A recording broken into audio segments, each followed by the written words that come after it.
দেশের ইতিহাসে এক বিরল উদাহরণ সৃষ্টি করেছেন রাষ্ট্রপতি মোহাম্মদ শাহাবুদ্দিন। তিনি ৩ বছরের মধ্যে ৩টি ভিন্ন সরকারের শপথ পড়িয়েছেন।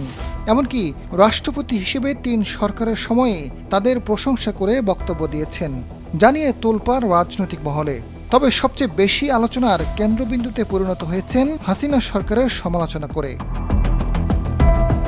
হাসিনা সরকারের সময় রাষ্ট্রপতি হয়েছিলেন মোহাম্মদ শাহাবুদ্দিন।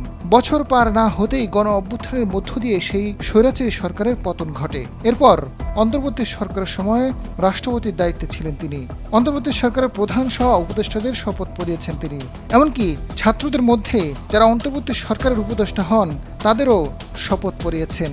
অথচ এই ছাত্ররা শুরু থেকে তার অপসারণ দাবি করে আসছিলেন। ত্রয়োদশ নির্বাচনে বিপুল জয়ের মাধ্যমে সরকার গঠন করেছে বিএনপি। সংসদে বিরোধী দলের আসনে বসেছে জামায়াত ও এনসিপি। ৩ বছর আগে যে দল মোহাম্মদ শাহাবুদ্দিনকে রাষ্ট্রপতি নির্বাচিত করেছিল, সেই আওয়ামী লীগের কার্যক্রম এখন নিষিদ্ধ।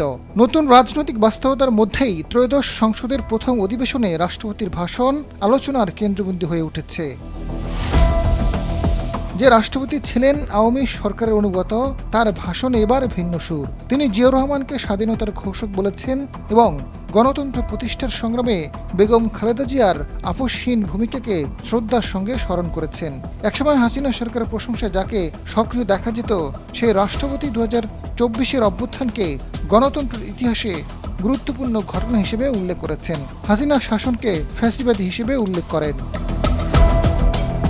রাষ্ট্রপতি ভাষণে বলেছেন, তৎকালীন ফ্যাসিস্ট সরকারের পতন ঘটেছে এবং হাজারো শহীদের রক্তের বিনিময়ে নতুন গণতান্ত্রিক দেশের সূচনা হয়েছে। ১.৫ দশকের শাসনামলে গুম খুন, বিচার বহির্ভূত হত্যাকাণ্ডের কথাও উল্লেখ করেছেন। রাষ্ট্রপতির বক্তব্যে প্রধানমন্ত্রী তারেক রহমান সহ বিএনপির সংসদ সদস্যদের টেবিল চাপড়ে সমর্থন করতে দেখা যায়। তবে রাষ্ট্রপতির ভাষণের সময় জামায়াত ও এনসিপি ওয়াকআউট করে বেরিয়ে যায়।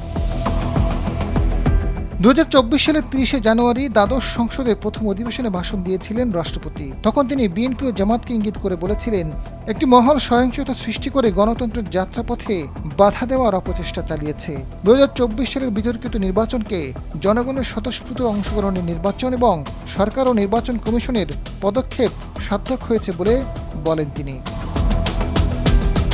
রাষ্ট্রপতির ভাষণ সাধারণত সংসদের আনুষ্ঠানিক সূচনা, কিন্তু এবারের ভাষণ রাজনৈতিক বিতর্কেরও কেন্দ্রবিন্দু হয়ে উঠেছে।